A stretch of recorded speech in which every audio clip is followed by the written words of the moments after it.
अस्सलाम वालेकुम स्टूडेंट्स, मैं हूं मोहम्मद मुखलिस महमूद, आपका मैथमेटिक्स मेंटोर। पिछले लेक्चर में हमने सेकेंड ईयर मैथमेटिक्स के पहले चैप्टर फंक्शंस को डिस्कस करना स्टार्ट किया था, जिसमें हमने सबसे पहले फंक्शन के लिए कुछ प्रीरेक्विजिट डिफाइन किए थे। उसके बाद हमने फंक्शन की डेफिनेशन देखी, उसकी एक डेली लाइफ छोटी सी एग्जाम्पल देखी थी। हमने ये भी देखा था कि एरो डायग्राम के साथ फंक्शन क्या होता है, और फिर नॉट अ फंक्शन की एग्जांपल एरो डायग्राम में क्या है। फिर हमने अर्थमेटिकली देखा कि फंक्शन क्या है, और नॉट अ फंक्शन की भी एक एग्जांपल हमने देख ली। आज उसी टॉपिक को थोड़ा आगे लेके चलते हैं, और आज का जो हमने चीज डिस्कस करनी है वो फंक्शन के ऊपर, फंक्शन की डोमेन, रेंज और को डोमेन है। आज का हमारा जो मेन ऑब्जेक्टिव है वो है to understand the concept of domain and range. एक फंक्शन की डोमेन क्या होती है, एक फंक्शन की रेंज क्या होती है। सबसे पहले तो मैंने आपके सामने एक function F A to B, ये फंक्शन, ये मैपिंग डिफाइन की हुई है मैंने। यहाँ पे हमारे पास ये सेट ए है, ये सेट बी है। फंक्शन की डेफिनेशन अगर हम रिकॉल करते जाएं तो हमारे पास डेफिनेशन थी कि हर इनपुट वैल्यू के लिए एक सिंगल आउटपुट होना चाहिए। तो मेरा नहीं ख्याल कि हमारे पास कोई इनपुट अनमैप्ड है। ए की भी मैपिंग मौजूद है 1, बी की भी मैपिंग मौजूद है 2, इसी तरह सी की भी मैपिंग हमारे पास 4 मौजूद है। इस पे ऐसी कोई कंडीशन नहीं है कि इसमें कोई एलिमेंट, कोई इमेज हमारे पास वैसी ही रह जाए, उसकी कोई प्री इमेज ना हो। यहाँ पे कंडीशन थी कि जितनी भी प्री इमेजेस हैं, जितने भी इनपुट वैल्यूज हैं, उन सब का कोई ना कोई आउटपुट हो। लेकिन लाजमी नहीं है कि इस पे भी कोई ना कोई एलिमेंट बच जाए, ठीक है। अगर बच रहा है तो इट्स ओके। यहाँ पे कोई एलिमेंट अगर एम्प्टी रह गया, अनमैप्ड रह गया, अनइमेज्ड रह गया, तो हम फिर उसको फंक्शन कंसिडर ही नहीं करते। ओके हो गया। तो अभी हम देखते हैं कि डोमेन ऑफ अ फंक्शन होता क्या है एक्चुअली। सबसे पहले इसकी रिप्रेजेंटेशन जिस तरह करते हैं, इसको हम डी ऑफ एफ से रिप्रेजेंट करते हैं। डोमेन को डी ऑफ एफ से रिप्रेजेंट किया जाता है। इसके लिए लिखा जाता है set of all pre images. जितनी भी प्री इमेजेस हैं, अगर इस एग्जाम्पल की बात करें हम, तो ये ए बी सी, ये जो सेट है ये हमारे पास क्या है, ये प्री इमेजेस का सेट है। जितनी भी प्री इमेजेस का जो सेट होगा, जिस तरह ये है, किसी एग्जाम्पल में कोई दूसरा सेट होगा, उस सेट को हम डोमेन कहेंगे।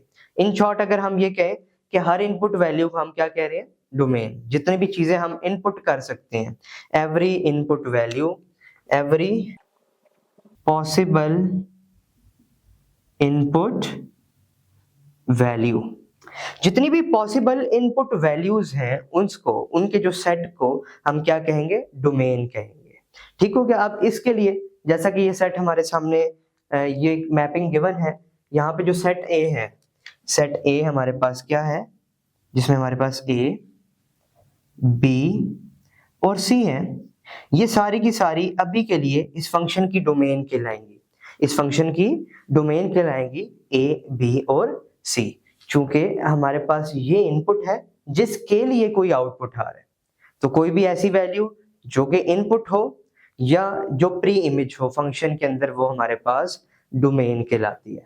अब हम नेक्स्ट जंप करते हैं, रेंज क्या होती है फंक्शन की। रेंज और कोडोमेन, ये दो टर्म्स हमने मजीद डिफाइन करनी है। जैसा कि आप की टर्म्स के अंदर भी देख सकते हैं, डोमेन हमारे पास इनपुट होती है, रेंज क्या होती है और कोडोमेन क्या होती है, इसे भी हम स्टेप वाइज डिस्कस करते हैं। सबसे पहले कोडोमेन को डिस्कस कर लेते हैं। कोडोमेन ऑफ द फंक्शन, एक फंक्शन की कोडोमेन क्या होती है। कोडोमेन की जो रिप्रेजेंटेशन है वो हमारे पास है COD ऑफ F। इस तरह हम इसको रिप्रेजेंट करते हैं। कोडोमेन के लिए जो डेफिनेशन है वो किस तरह है, अगर हम इस मैपिंग से देखें तो ये जो बी सेट है जिसमें 1 2 3 जो कि मैप्ड नहीं है वो भी, और 4, इस कंप्लीट सेट को हम कोडोमेन कहेंगे। इसकी डेफिनेशन होती है बच्चों, set of all possible outcomes, set of all possible outcomes, possible outcomes, not actual outcomes. Actually जो आउटकम आ रही है, देखिए बेटा, ए पुट किया हमने फंक्शन में, रिजल्ट आया 1, बी पुट किया फंक्शन में, रिजल्ट आया, उसकी इमेज बनी 2, सी इसकी इमेज बनी 4, जबकि 3 मौजूद तो वो बी में है लेकिन किसी का वो रिजल्ट नहीं है, किसी की वो इमेज नहीं है, किसी भी प्री इमेज की वो इमेज नहीं है, किसी भी इनपुट का वो आउटपुट नहीं है। इसलिए हमने लिखा है set of all possible outcomes not actual outcomes. यहाँ पे अगर हम CODF यानी कोडोमेन का सेट लिखना चाहें तो हमारे पास आ जाएगा इस फंक्शन के लिए जो सेट आ जाएगा वो है 1 2 3 एंड 4। ये जो कंप्लीट सेट है, बी वाला कंप्लीट सेट, इसको हम कोडोमेन कहते हैं। अगर इन केस ये होता कि ये 3 भी मैप्ड होता, यहाँ पे हमारे पास कोई ऐसी इमेज मौजूद होती जिसने इस 3 को भी मैप किया होता, तब भी हम इस कंप्लीट सेट को ही कोडोमेन कहते, तब भी इस कंप्लीट सेट को कोडोमेन कहा जाता। आई होप सो कि यहाँ तक ये चीजें क्लियर होंगी। आगे चलते हैं। आगे हमारे पास है range of a function. Range of a function, एक फंक्शन की रेंज क्या होती है? रेंज ऑफ अ फंक्शन की जो रिप्रेजेंटेशन है वो रिप्रेजेंट होती है RF से। आपने इन चीजों से कंफ्यूज नहीं होना। पेपर में अगर उसने डोमेन की जगह D और ये सबस्क्रिप्ट में F लिख दिया तो इसका मतलब डोमेन ऑफ F है, डोमेन ऑफ द फंक्शन है, जो भी फंक्शन उस वक्त कंसीडरेशन में है। इसी तरह अगर उसने R और सबस्क्रिप्ट में F लिख दिया तो ये range of the considered function है, और CODF ये कोडोमेन के लिए हमारे पास रिप्रेजेंटेशन है। तो इससे घबराना नहीं है, इससे परेशान नहीं होना। वो रेंज भी लिख सकता है, ये भी लिख सकता है, ठीक है। ये दोनों रिप्रेजेंटेशन की जा सकती हैं। Range of a function basically क्या होती है? Set of all actual outcomes. Actually input करने पर एक्चुअली आउटपुट क्या आ रही है उसे हम क्या कहते हैं? रेंज कहते हैं। रेंज क्या है हमारे पास? Set of all actual outcomes. Actually input करने पर हमारे पास रिजल्ट में क्या है? जैसे A पुट किया, हमारे पास इमेज बनी 1, B जो इसकी इमेज बनी 2, C इसके लिए रिजल्ट आया 4, आउटकम आई 4। तो हमारे पास रेंज का जो सेट है वो क्या बन जाएगा? 1 2 और 4। इसमें हमारे पास 3 एग्जिस्ट नहीं करेगा। क्यों? क्योंकि 3 तो मैप्ड ही नहीं है, किसी का एक्चुअल आउटकम नहीं है 3।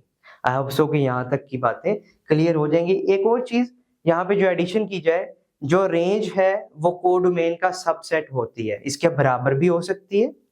रेंज कोडोमेन के बराबर भी हो सकती है, रेंज कोडोमेन का सबसेट भी हो सकती है, लेकिन किसी भी सूरत में रेंज कोडोमेन से बड़ी नहीं हो सकती। रेंज कोडोमेन से बड़ी नहीं हो सकती। आई होप सो कि यहाँ तक की जो चीजें हैं वो क्लियर होंगी। नेक्स्ट स्टेप में हम ये देखते हैं कि हमने डोमेन फाइंड कैसे करनी है। अगर हमें कोई भी फंक्शन गिवन है, किसी भी तरह की अरिथमेटिक एग्जांपल अगर हमें गिवन है, यहाँ पे तो सिंपल है कि हमारे पास ये सेट दिया हुआ है, अगर एरो डायग्राम बनी है तो यही हमारे पास डोमेन होगी। लेकिन अगर हमारे पास इस तरह का फंक्शन गिवन नहीं है, इस तरह की रिप्रेजेंटेशन, इस तरह की मैपिंग गिवन नहीं है, बल्कि एक अरिथमेटिक फंक्शन गिवन है, अरिथमेटिकल रिप्रेजेंट हुआ है वो, ठीक है, तो उसकी रेंज हमने किस तरह फाइंड करनी, उसकी डोमेन किस तरह फाइंड करनी है, ठीक है। इस चीज को अब हम समझते हैं। मैं बोर्ड प्रिपेयर कर लेता हूँ इसके लिए। नेक्स्ट जो चीज हम अब देखेंगे वो है हाउ टू फाइंड डोमेन, जिसके लिए मैंने बोर्ड भी प्रिपेयर कर लिया। 2 पॉइंट्स आपने हमेशा जहन में रखने हैं जब भी हम किसी भी फंक्शन की, किसी भी तरह के फंक्शन की डोमेन फाइंड कर रहे हैं। नो जीरो इन डिनोमिनेटर, कोई भी ऐसा इनपुट हमने नहीं लेना, कोई भी ऐसी एंट्री इनपुट नहीं करनी जिससे हमारे पास जो फंक्शन है उसमें डिनोमिनेटर में 0 आ जाए, क्योंकि अगर डिनोमिनेटर में 0 आ गया तो 1/0 की फॉर्म बन जाएगी, जो कि हमारे लिए मैथ एरर दे देगी, सॉल्व नहीं हो सकेगी, इनफाइनाइट आ जाएगी। इसी तरह हमारे पास no negative in square root. आपको पता है अगर स्क्वायर रूट के अंदर नेगेटिव नंबर आ जाए तो वो हमारे पास कॉम्प्लेक्स की फॉर्म बन जाती है, इमेजिनरी फॉर्म बन जाती है। तो हमने 2 बातों का ख्याल रखना है, एक तो कोई 0 ना हो डिनोमिनेटर के अंदर, और दूसरी चीज कोई नेगेटिव नंबर ना हो किसी भी स्क्वायर रूट के अंदर। अब एक्सरसाइज की तरफ चलते हैं। एक्सरसाइज का पहला सवाल ही हमारे इसी टॉपिक से रिलेटेड है। Find domain of the following functions. यहीं से हमारे पास इसकी एक एग्जाम्पल भी बन जाएगी और इसकी एक्सरसाइज भी हो जाएगी। F of X equals to X square minus 6, हमें एक फंक्शन गिवन है, फंक्शन है एफ ऑफ एक्स बेटा, और कह रहा है एफ ऑफ एक्स बराबर है एक्स स्क्वायर माइनस 6 के। हमने इसकी डोमेन फाइंड करनी है। क्या फाइंड करनी है हमने? इसकी डोमेन फाइंड करनी है। दो बातों का ख्याल रखते हुए, एक तो कोई ऐसी इनपुट नहीं हो जिससे डिनोमिनेटर 0 हो जाए। पहली चीज तो क्लियर है कि इस फंक्शन के डिनोमिनेटर में कुछ है ही नहीं, डिनोमिनेटर में कुछ नहीं है, तो पहले वाले पॉइंट के लिए तो हमें इतनी परेशानी नहीं होगी। दूसरा चीज है no negative in square root, कोई नेगेटिव वैल्यू स्क्वायर रूट में ना आए। चूंकि इस फंक्शन के अंदर कोई स्क्वायर रूट भी इंक्लूड नहीं है, तो हमारे लिए ये वाली टेंशन भी खत्म होगी। इसका मतलब अब हम आसानी से इसकी जो डोमेन है वो देख सकते हैं। आप देखें जरा, डोमेन की जो रिप्रेजेंटेशन है वो डी ऑफ एफ के साथ है। यहाँ पे एक्स के अंदर मैं क्या पुट करूं तो ये नॉन डिनोमिनेटर में 0 आ जाएगा। ऐसी कोई वैल्यू हम नहीं देख रहे, ना ही कोई ऐसी वैल्यू है क्योंकि डिनोमिनेटर ही नहीं है। सेम हमारे पास स्क्वायर रूट ही नहीं है, तो कोई ऐसी वैल्यू हमारे पास नहीं होगी कि जिस पे ये स्क्वायर रूट के अंदर नेगेटिव आंसर दे। यहाँ पे मैं 0 डालूं, 1 2 3 कोई भी इनपुट वैल्यू करें, ठीक है, उसका स्क्वायर माइनस नेगेटिव है, उसका स्क्वायर फिर पॉजिटिव हो जाएगा, ना भी पॉजिटिव हो, ठीक है, अगर यहाँ x भी होता तो भी हमारे लिए इसकी डोमेन इन दोनों से ये एक्सक्लूडेड था, और इसकी डोमेन हम लिख सकते हैं ऑल रियल। ऑल रियल के लिए हम रिप्रेजेंटेशन करते हैं माइनस इन्फिनिटी से इन्फिनिटी राउंड ब्रैकेट्स के साथ, ठीक है, राउंड ब्रैकेट्स के साथ माइनस इन्फिनिटी से इन्फिनिटी हम इसके लिए इस्तेमाल करते हैं। यानी कि हम यहाँ पे ग्रेटर वैल्यू भी डालें, 0 1 2 3, जितनी भी हायर वैल्यू इसमें पुट करते जाएं, ये हमारे पास कोई ना कोई आंसर देता जाएगा। ऐसा नहीं होगा किसी भी पॉइंट पे कि हमारे पास आंसर ना आए, कोई रियल नंबर में आंसर ना आए, क्योंकि अगर किसी इनपुट के लिए रियल नंबर में कोई आंसर ना आया तो ये फंक्शन ही डिफाइन नहीं होगा। फिर जैसा कि हम पिछले लेक्चर में इसके बारे में देख चुके हैं कि फंक्शन होता ही वो है, हर इनपुट के लिए एक आउटपुट होनी चाहिए, हर इनपुट के लिए एक आउटपुट होनी चाहिए। तो अगर हमारे पास कोई ऐसी इनपुट हमने कर दी जिस पे आउटपुट ही नहीं मिली, तो फिर वो हमारे लिए फंक्शन नहीं होगा। तो ये बहुत सिंपल सा था इसका पहला part, F of X equals to X square minus 6, और हमारे पास डोमेन आ गई ऑल रियल, या फिर इसकी रिप्रेजेंटेशन माइनस इन्फिनिटी से इन्फिनिटी भी की जा सकती है। सेकंड पार्ट देखते हैं क्या है हमारे पास। क्वेश्चन नंबर 1 का जो सेकंड पार्ट हमारे पास बुक में गिवन है वो है g ऑफ x। ये एक फंक्शन है, लाजमी नहीं है फंक्शन को हम सिर्फ f ऑफ x से रिप्रेजेंट करें या y से रिप्रेजेंट करें। g of x, h of x, c of x कुछ भी करके वो फंक्शन की रिप्रेजेंटेशन की जा सकती है। यहाँ f की जगह g, h, i, j कुछ भी हो सकता है, कोई भी वेरिएबल हो सकता है, ठीक है, यहाँ पे इसको रिप्रेजेंट कर सकते हैं हम। y से और f से कॉमनली रिप्रेजेंट किया जाता है ज्यादातर। खैर g ऑफ x हमारे पास जो फंक्शन है यहाँ पे हमें वो कह रहा है x ओवर x प्लस 3। अब यहाँ पे डिनोमिनेटर का केस आ गया। हमने किस बात का ख्याल रखना है कि डिनोमिनेटर में कोई 0 ना आए, डिनोमिनेटर में कोई 0 ना आ रहा हो। हमारे पास ये डिनोमिनेटर 0 कब बनेगा, ये वाला जो डिनोमिनेटर है ये 0 कब बनेगा?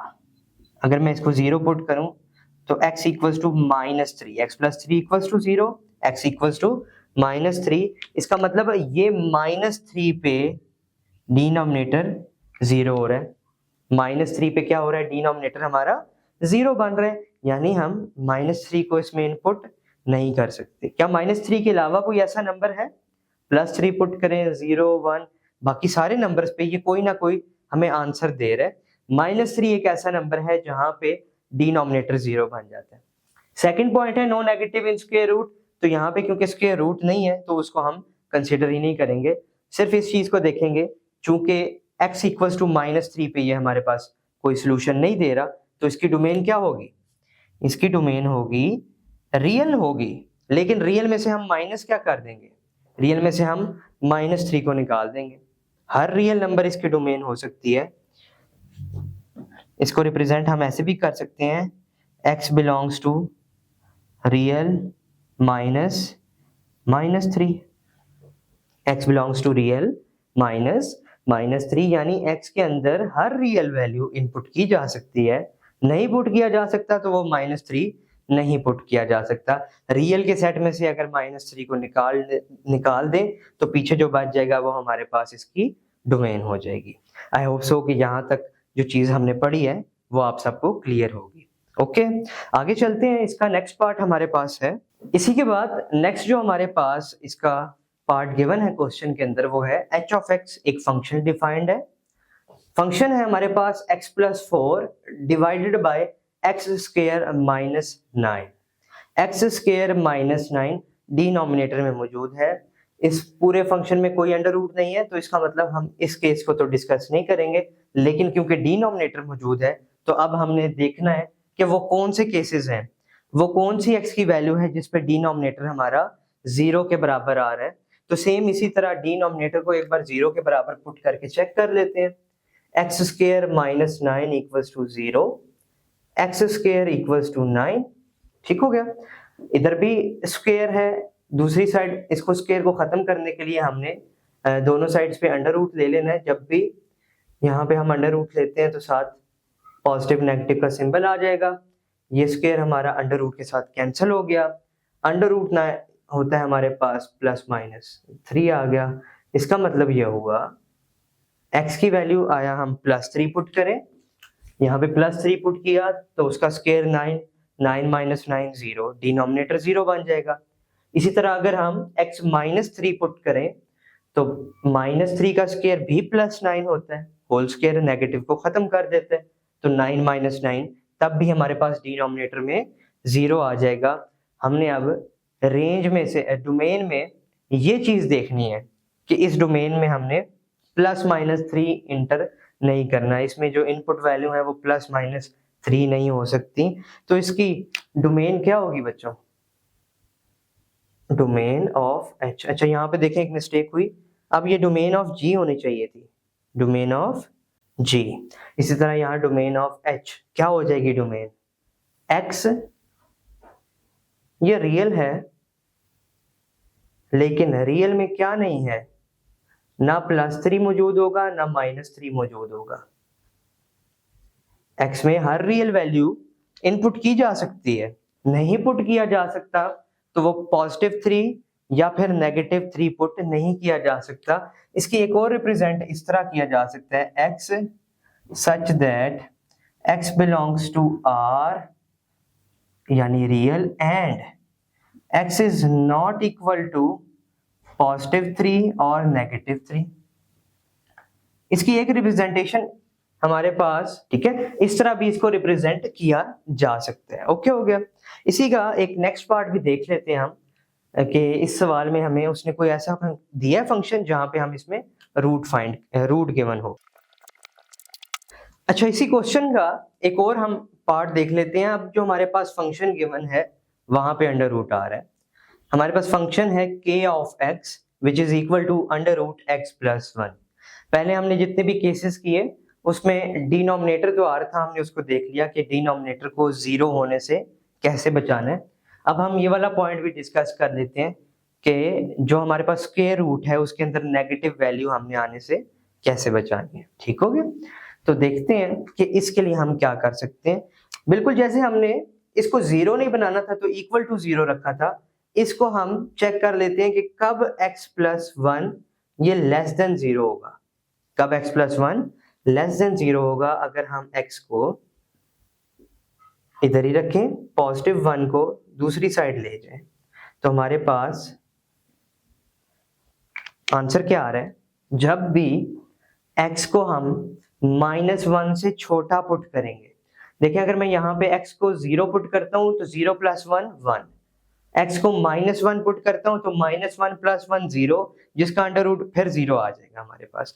तो वो तो जायज़ है, वो ओके है, हम उसको जो है रिजल्ट मानेंगे। लेकिन अगर मैं -1 से छोटी वैल्यू से -2 पुट करूँ उधर, तो -2 + 1 which is -1 and under root -1, ये हमारे पास रियल आंसर नहीं होता बल्कि इमेजिनरी आंसर आ जाता है।